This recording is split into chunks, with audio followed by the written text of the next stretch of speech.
अस्सलाम वालेकुम नाज़रीन, आप देख रहे हैं वॉइस ऑफ नेशन और मैं हूं आपके साथ आपका होस्ट ज़मूर्द खान।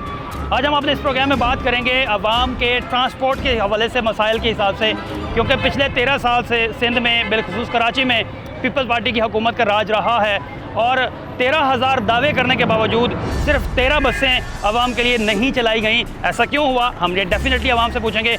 ग्रीन लाइन मनसूबे की अगर बात की जाए तो उसका सारा मलबा वफाक पे डाल दिया जाता है, लेकिन दीगर जो मनसूबे थे, रेड लाइन, येलो लाइन या फिर इस तरह के जिनके लिए हमेशा हर बजट में एक रकम मुख्तस की जाती है, वो कहाँ खर्च होती है, आवाम का पैसा कहाँ जा रहा है, ये हम आवाम से जानेंगे। आपने मेरे साथ रहना है। जी नाज़रीन, हमारे साथ यहाँ पे कुछ लोग मौजूद हैं, उनसे बात करते हैं। भाई, आप मुझे बताइएगा कि ट्रांसपोर्ट, पब्लिक ट्रांसपोर्ट के हवाले से आप किस हद तक मुतमईन हैं? भाईजान, इधर बहुत परेशानी होती है। गाड़ियों के लिए 2-2, 3-3 घंटे खड़े रहते हैं, ना कोई गाड़ी आती है, बंदा परेशान हो जाता है। जिसको टाइम पे पहुंचना होता है वो नहीं पहुंचता। और बसों की हालत ज़ार जो है, टूटे हुए शीशे और रश भी है, आवाम छतों पर बैठते हैं। फिर अगर बात की जाए तो सड़कें भी कोई इतनी अच्छी नहीं है, जिससे ट्रांसपोर्टर्स हैं अपनी गाड़ियाँ हटाना शुरू कर दी हैं। तो एक आम आदमी के लिए कितनी परेशानी का ये सारा मामला है? बहुत परेशानी का मामला है इधर, कि बंदा परेशान हो जाता है, इंसान कहीं पे पहुंच नहीं सकता। बड़ी परेशानी है। रोड तो एक जगह से एक जगह अगर कहीं आपने पहुंचना तो घर से कितनी जल्दी निकलना पड़ता है आपको? घर से सुबह 6 बजे भी निकलो ना तो टाइम पे जॉब पे नहीं पहुंच सकते हम लोग। जॉब पे पहुंचना होता है 8 बजे, हम लोग पहुंचते हैं 9 बजे। 1-1.5 घंटा गाड़ी वाला ले जाता है हमारा, तो बड़ी परेशानी होती है। बहुत शुक्रिया। और भी हमारे साथ लोग मौजूद हैं। अस्सलाम वालेकुम जी। ट्रांसपोर्ट के हवाले से हम बात कर रहे हैं। ट्रांसपोर्ट के स्टैंडर्ड से, ट्रांसपोर्ट का जो मयार है कराची में आवाम के लिए, उससे किस हद तक आप मुतमईन हैं? नहीं, सब बसें बहुत कम चल रही हैं, बहुत इतनी कम चल रही हैं। कहीं जाते हैं तो गाड़ियाँ जल्दी से मिलती नहीं, खड़े खड़े 1-1 घंटा हो जाता है सर। ठीक है, तो इसका कसूरवार किसको ठहराते हैं आप? सर, ये हुकूमत ही है, इमरान खान, ये हुकूमत ही है। लेकिन ये तो सिंध, हम कराची में बात करें, हम सिंध हुकूमत का ये जिम्मेदारी है ना। जी, तो क्या कोई आपको लगता है कि बेहतर हो जाएगा, या कोई किस तरीके से इसको बेहतर किया जा सकता है? सर, ये बसें चलेंगी तो बेहतर होगा। ये चिंची वगैरह गरीब आदमी सपोर्ट नहीं कर सकते। 50 रुपये मांगते हैं, कहीं जरा से सफ़र में जाते हैं ना ट्रेन के, तो 50 रुपये लेते हैं सर। चिंकी का स्टॉप किराया 50 रुपये मांगा जाता है जी, और वही सफ़र बस में कितने का होता है? वो 30 रुपये में, यहाँ से सदर चले जाओ 25-20 रुपये में सफ़र हो जाता है। ये 50 रुपये, जहाँ भी जाते हैं 50-70 रुपये ऐसे लेते हैं। जैसा कि बस स्टॉप पे हम यहाँ पे लोग अपने अपने घर जाने के लिए बसेस का इंतज़ार करें, हम उनसे बात करते हैं और क्या कहते हैं। अस्सलाम वालेकुम।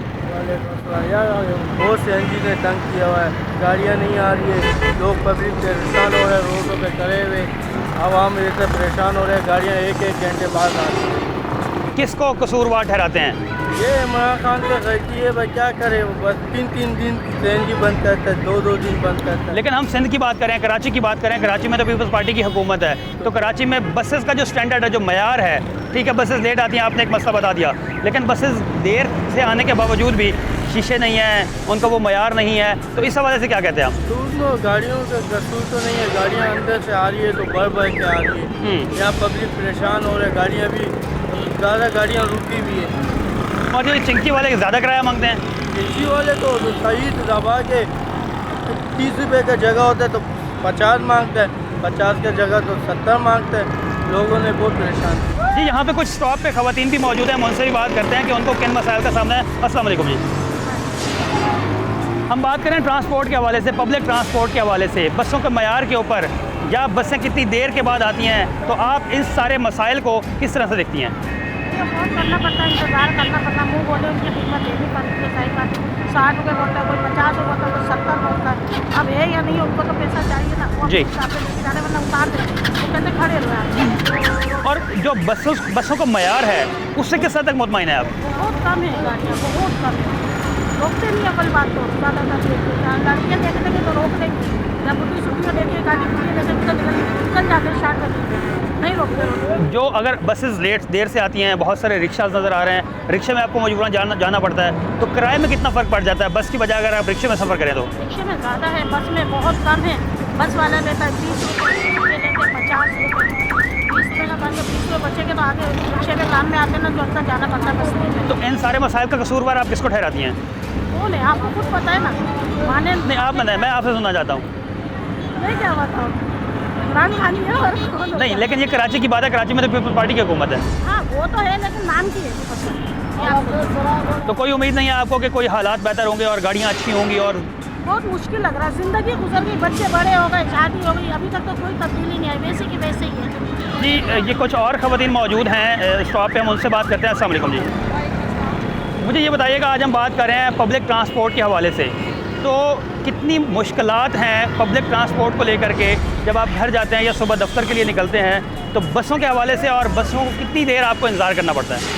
मतलब इसमें कोई बताने वाली बात तो नहीं है, लेकिन जो मसाइल हैं डेफिनेटली वो सबको नज़र ही आता है। कराची जो कि सबसे ज़्यादा रेवेन्यू लेता है इस वक्त पाकिस्तान में, उसमें ट्रांसपोर्ट का क्या हाल है।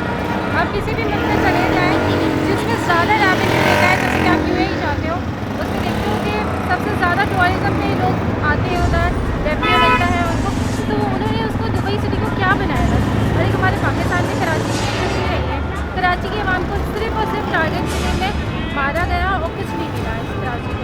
कराची में पीपल्स पार्टी की हुकूमत है और बिलावल भुट्टो जरदारी ने अभी एक नया बयान जो है उनका कि कराची को वो रूम बनाएंगे। तो रूम तो नहीं बनाएंगे, इसको मिसर ज़रूर बना देंगे, ठीक है, क्योंकि उनके बस की बात नहीं है। वो सिर्फ अपने पैसे अपनी वो नस्ली बना सकते हैं, वो हमारे लिए कुछ नहीं कर सकते। इमरान खान आया, उससे अच्छी उम्मीद है, लेकिन इमरान खान की भी अभी तक कराची में नजर नहीं आई है, वो भी अभी तक लाहौर और इस्लामाबाद में ही है। कराची के लिए जो इतना बड़ा पैकेज का ऐलान किया गया था, उस हवाले से क्या कहती हैं आप? पैकेज तो देखो आते हैं, बजट देता है। मेरे ख्याल से पाकिस्तान कराची में जो आखिरी दफ़ा झाड़ू भी दिली थी वो मुशर्रफ के दौर में दिली थी, उसके बाद कचरा ही कचरा है। ट्रांसपोर्ट आप देख लो क्या हाल है, मतलब हम लोग तो बस कलमा पढ़ के और बस में चढ़ जाते हैं। मुझे आपने ये बताना है कि जो ट्रांसपोर्ट है कराची की, जो पब्लिक के लिए, जो हमारे लिए, आपके लिए, जिसका हम सफ़र करते हैं, उसके हवाले से आप क्या समझते हैं? सर ट्रांसपोर्ट एक पब्लिक ट्रांसपोर्ट होती है, लेकिन कराची का अगर लेते हैं, इतना बड़ा शहर है, ट्रांसपोर्ट के हालात बहुत बुरे हैं। ट्रैफिक कवानीन भी हमारे पास दुरुस्त नहीं है, और ये चिल्ची वगैरह जो चल रहे हैं, ये सब चल रहे हैं, लेकिन हालात ऐसे हैं, जो हमारी बसेस हैं, हर चीज़ बस में बहुत ज़्यादा एकदम मिसमैनेजमेंट है, बहुत ज़्यादा कि कहते हैं, कह सकते हैं आपके कोई रूल्स नहीं है, हमारे पास कोई रूल्स एंड रेगुलेशन नहीं है। इस वजह से हमारी ट्रांसपोर्ट का माहौल ख़राब से ख़राब तर होता जा रहा है। कोशिश की जा रही है बेहतर बनाने में, कई प्रोजेक्ट्स हैं, लेकिन वो प्रोजेक्ट्स आज तक डिले ही पड़े हैं कई सालों से।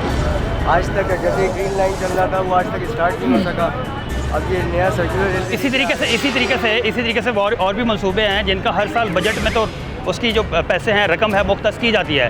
येलो लाइन है, रेड लाइन है, और कुछ अर्सा पहले हुकूमत हिंद ने ऐलान किया था 11 बसेस का, तो उस हवाले से आप क्या कहते हैं?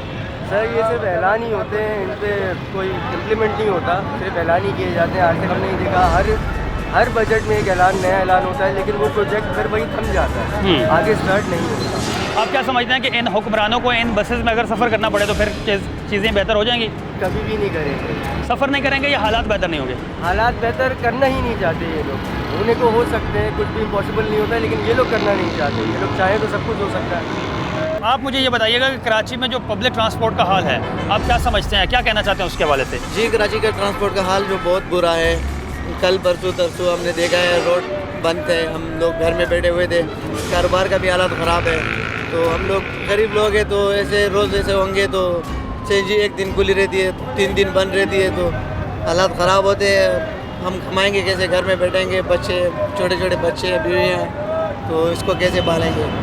आप रिक्शा चलाते हैं, रिक्शा है आपका, आप मुझे ये बताएं कि जब बसेस जैसे कम हुई हैं या बसेस का मसाइल है, बसेस से रश होता बहुत ज़्यादा, तो आप लोग रिक्शे में बैठाते हैं, किराया ज़्यादा क्यों लेते हैं आप? जी, बस जो वसूल है अड्डे वालों ने किराया रखा हुआ है वही लेते हैं हम लोग। उसमें आपका कोई अमल दखल नहीं है, अड्डे वालों की बात फॉलो करते हैं आप? जी, अड्डे वालों की बात फॉलो करते हैं आप? जी, बस अड्डे वालों ने जो बोला है वही करना होगा। हम तो अपनी मर्ज़ी से कुछ करते नहीं है, हम तो अड्डे में गाड़ी चलाते हैं, तो अड्डे वाला जो बोलेगा वही करेंगे। हमारे साथ कुछ और भी लोग हैं, हम उनसे बात करते हैं। अस्सलाम वालेकुम सर। सलाम। पब्लिक ट्रांसपोर्ट के हवाले से बात कर रहे हैं। कराची की पब्लिक ट्रांसपोर्ट के हवाले से क्या समझते हैं कि ये जो आवाम का ये हक है उनको मिल रहा है ट्रांसपोर्ट के हवाले से, जो किसी भी शहर में होना चाहिए कि आवाम के लिए एक अच्छी ट्रांसपोर्ट का इंतजाम जो कि हुकूमत की जिम्मेदारी होती है, आप क्या समझते हैं? नहीं, अच्छी ट्रांसपोर्ट नहीं मिल रही, क्योंकि लाजमी बात है, पहले ट्रांसपोर्ट नहीं मिलती तो लोग आज छतों पे बैठ के जाते हैं। छतों पे इसीलिए बैठते हैं कि लाजमी बात है ट्रांसपोर्ट पूरी नहीं होती है। बिल्कुल, ट्रांसपोर्ट पूरी मिले तो लाजमी छत पे क्यों बैठे? इसमें जान का भी खतरा होता है, आदमी मर भी सकता है, गिर भी सकता है। और जो बसों का मयार है, टूटे हुए शीशे हैं, पता नहीं कितने अरसे से वो है, लेकिन एक चेक एंड बैलेंस नहीं है कि उनको तो क्लीन चिट मिल रही है कि बसें वो ठीक हैं, रोड पे जा सकती हैं। हम आए दिन हादसा देखते हैं, वाक़यात सुनते हैं कि सिलेंडर फट गया या बस कोई उलट गई, तो इस सारे हवाले से क्या समझते हैं आप? चेक एंड बैलेंस करता कौन है ये आपको अच्छी तरह पता है, और किस तरह होता है ये भी आपको पता है, सिस्टम का आप अच्छी तरह जानते नहीं, हैं। आप भी बताएं ना। ये आपको खुद पता है कि क्या है, ये क्या होता है कि जिसमें से चेक एंड बैलेंस करने वाले लाजमी बात है, जो नहीं करते ये सेंटर क्यों बढ़ते हैं, ये लोग की जिम्मेदारी थोड़ी है कहा ये चेक करना, ये जो करते हैं वो लोग कहाँ हैं, वो लोग नहीं कर सकते, वो लाजमी बात है आपको अच्छी तरह सिस्टम का पता है सब कुछ। कितनी मुश्किलात होती हैं आपको कि जब आप कितनी देर घर से पहले निकलते हैं अपने काम पे जाने के लिए, दफ्तर जाने के लिए, या फिर जो भी आपका काम जहाँ करते हैं, कितनी देर आपको इंतज़ार करना पड़ता है बस स्टॉप पे? बहुत मुश्किलात होती है क्योंकि लाजमी बात है आजकल आपको पता है कि एक तो गैस का सिस्टम है, घर में गैस नहीं होती, उसकी वजह से नाश्ता देर से मिलता है, उसके बाद स्टॉप पे आए तो वहाँ फिर ट्रांसपोर्ट नहीं मिलती, ऑफिस में पहुँचे तो फिर वहाँ जो मालिक ओनर जो है वो उल्टा गर्म होते हैं, मतलब हमारे लिए तो परेशानी है चारों तरफ से। आप बताएं। बहुत शुक्रिया जी। कहते हैं कि जी परेशानी ही परेशानी है, और बहरहाल अगर आप काम पे जाते हैं, अगर आपको स्टॉप पे जाना है, इंतज़ार करना है, बहुत देर तक इंतज़ार करना पड़ता है, लंबी कतारों में लगना पड़ता है, और उसके बाद अगर बस आती है तो बस इतनी फुल होती है कि आपको मजबूरन गर्मी हो या सर्दी हो आपको छतों पर सफ़र करना पड़ता है। अस्सलाम वालेकुम सर। वालेकुम अस्सलाम। हम बात करें पब्लिक ट्रांसपोर्ट की, जो कराची में हम सफ़र करते हैं पब्लिक ट्रांसपोर्ट के, उसके के मयार से किस हद तक मुतमईन हैं आप? पब्लिक ट्रांसपोर्ट का मयार तो बहुत ही गिरा हुआ है। आप खुद ही देखते हैं कि ये जो मज़दाएँ चल रही होती हैं शाम के वक्त या रश आवर्स जो होते हैं, ऑफिस की छुट्टियों वाले आवर्स, उसमें इनकी छतों पे भी लोग बैठे हुए होते हैं। बाकी चिंची वगैरह ये इनसे कभी कहो कि फ़लाँ जगह जाना है तो ये दिल नहीं करेगा, साफ इनकार कर देंगे हम इस तरफ नहीं जा रहे। और अगर कभी आमादा हुए भी तो 2-3 गुना ज़्यादा उस जगह का जो ड्यू फेयर होता है उससे 2-3 गुना ज़्यादा पैसों की डिमांड करते हैं, तो मजबूरन जाना पड़ता है। शुक्र अल्हम्दुलिल्लाह मेरे पास तो अपनी ट्रांसपोर्ट है, लेकिन कभी कभी जब बच्चे एंगेज होते हैं, कहीं उनको जाना होता है ज़रूरी ट्यूशन्स वगैरह के लिए, और मैं पब्लिक ट्रांसपोर्ट उस दिन इस्तेमाल करूं तो बहुत ज़्यादा परेशानी हो जाती है। कितनी देर इंतज़ार करना पड़ता है एक नॉर्मल ऑफिस जाने वाले बंदे को? कितनी तब्दीली आई है कि घर से कितनी जल्दी निकलना पड़ता है, और फिर सफ़र के आपने खुद बताया कि मजबूरन छत पे भी सफ़र करना पड़ता है।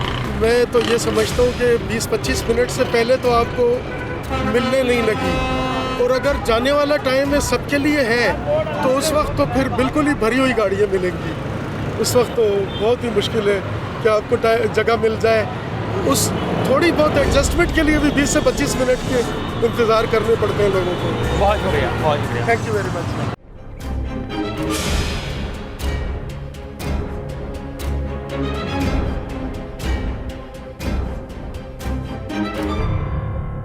जी नाज़रीन, जैसा कि आपने देखा कि हमने ट्रांसपोर्ट के हवाले से बात की और लोग खासे परेशान नज़र आते हैं और नाउमीद नज़र आते हैं सिंध हुकूमत से कि जनाब बसों का कोई हाल नहीं है, बसों का कोई मयार नहीं है। बिकॉज जब आप घर से निकलते हैं तो आपको स्टॉप पे बहुत लंबी देर इंतज़ार करना पड़ता है, और ढेर सारे इंतज़ार के बाद जब बस आती है तो वो चाहे गर्मी हो या सर्दी हो आपको मजबूरन छत पे सफ़र करना पड़ता है।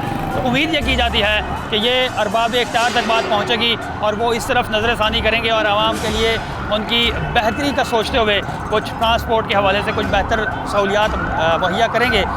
मुझे इजाज़त दीजिएगा, अल्लाह निगहबान।